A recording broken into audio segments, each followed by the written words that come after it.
So happy to be here, and we are going to step a little bit outside of the usual flow of the topics that you've heard in the past day and a half. I hope you will enjoy. It's different because it's looking at a health technology sector that's very unique and very fast-pacing, in which many of the considerations that you have heard about do apply, but there are others. It's a fun environment to be in, and I made it my niche, and I'm having a lot of interesting discussions every day with entrepreneurs that are looking into the space, and the organizers of the event thought that this might be an interesting opportunity for you to look inside this health technology sector. They asked me to do something potentially challenging. I had to think about how to do this right. They thought, well, these are very entrepreneurial-minded students and professionals at Stanford. They're looking at research and technology translation. They have, of course, an ambition to see their innovation come to fruition in the hands of patients and their physicians. And because mobile health and digital health are very hot areas, they may have an interest in penetrating those specifically. So let's see what Marta can say and what advice she can give in order to have a successful translation in this industry sector.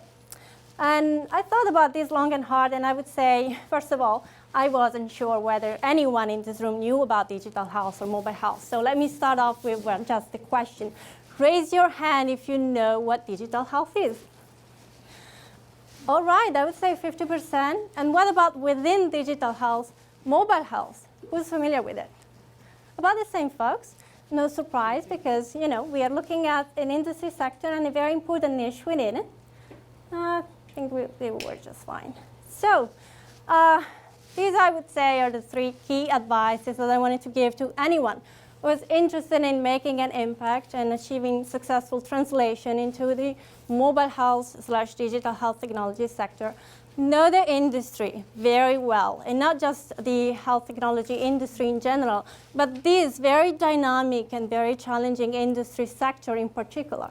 Understand the process, and there is some very good news because it's not entirely new, and you've heard about this in the past day. And also embrace the complexity of it, because I actually found that it's one of the most rewarding reasons why being in this technology field is especially exciting. And we will learn a little bit about this in the next 40 minutes. So starting with know the industry. And perhaps a better approach is to start with the overarching view of what digital health is. There are some recent definitions or attempts to, and I would say that the best one is probably by NCBU. Digital health involves the use of information and communication technologies to help address health problems. Pretty broad, huh? And actually, it hasn't gotten any better in the 15 years that people have been working on it. I'd say many try to sell digital health as an industry area that is very new, exciting, didn't exist until probably about 5 years ago. It's actually a lot older than that. I would say since we started knowing the internet, we defined digital healthcare as the convergence of it with healthcare. And in the beginning, it was a little bit more focused, a little bit more narrow as a definition, but that's just because the internet was the internet. A web address, we could do something online, but the potentiality of information technologies have exploded since then. And I would say we haven't had the time to rethink about digital health in the context of this explosion. And so what we have today is a quite complex spectrum of applications that define what digital health is today.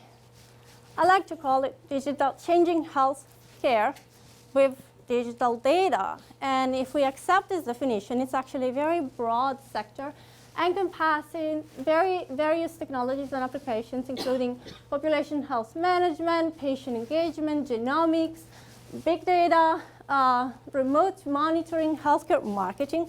Robotics, too, it's a part of digital health. So that poses an interesting challenge, and how can we have an educated and practically useful discussion about making it in digital health when it is so broad? Well, I certainly am not the person to do that. I'd rather us to focus. And the best way to focus would be to zoom in any of those applications. Let's talk robotics, for example, or health remote monitoring in the home. That's not the way we're going to do it, just because it's not what the industry is doing. They're trying to segment the digital health landscape as a series of application agnostic subspecialties defined in different ways and unfortunately often defined by technology. And so, for example, mobile health is a part of it. It's an application agnostic subspecialty defined by the technology that it leverages. And the reason why this is very difficult to do is because there are actually various reasons why this sector overlaps with many others that are part of the digital health revolution. For example, mobile health is health and wellness apps. And many of these apps can use theories from gamification.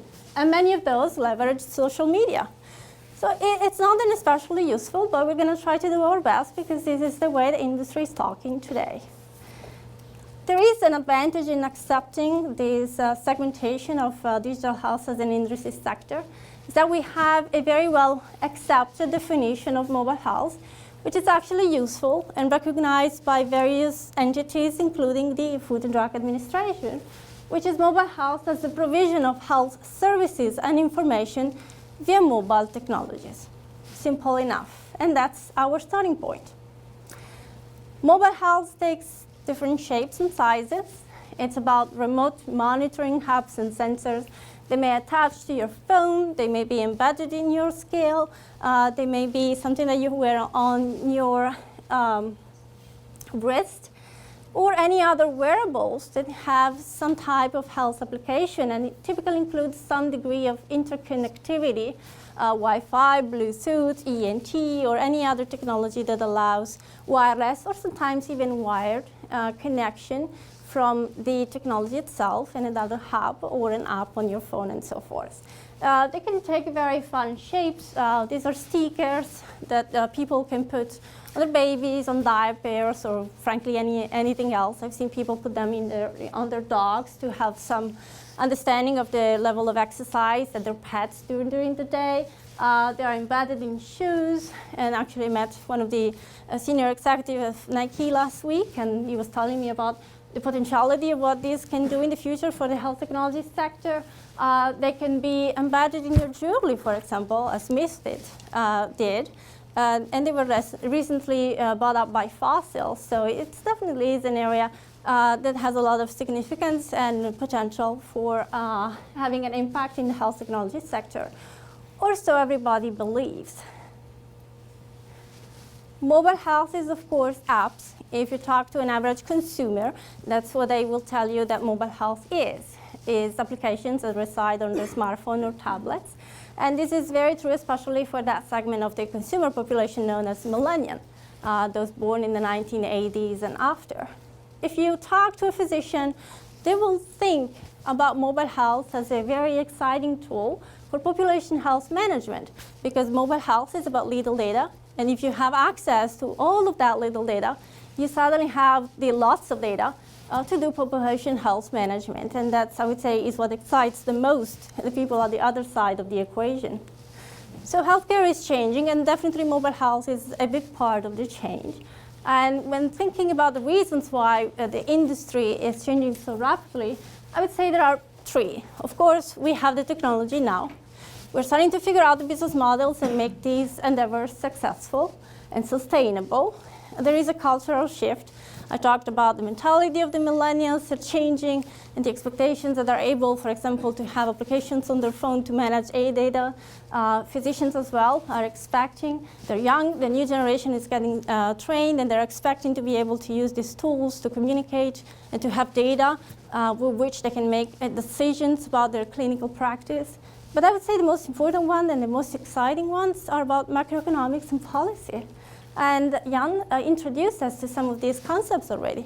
Healthcare costs continue to grow to levels that are unsustainable and actually worrisome. And the spending that we are doing is actually much higher than other countries, but it does not purchase better health. For example, if you look at our life expectancy at birth, we're down there, that orange bar, despite the fact that we're spending a lot more than everybody else. If we look closely at the data, we'll also find that the spending is driven by few and very high-cost patients. As you can see, there is that 1% that is spending by far more than any other segment of the population combined. And not by chance, these are also the populations where mobile health applications seem to be finding the most promise. Because the idea, the potential is that we can use this technology to continue to deliver quality care at much, much lower cost.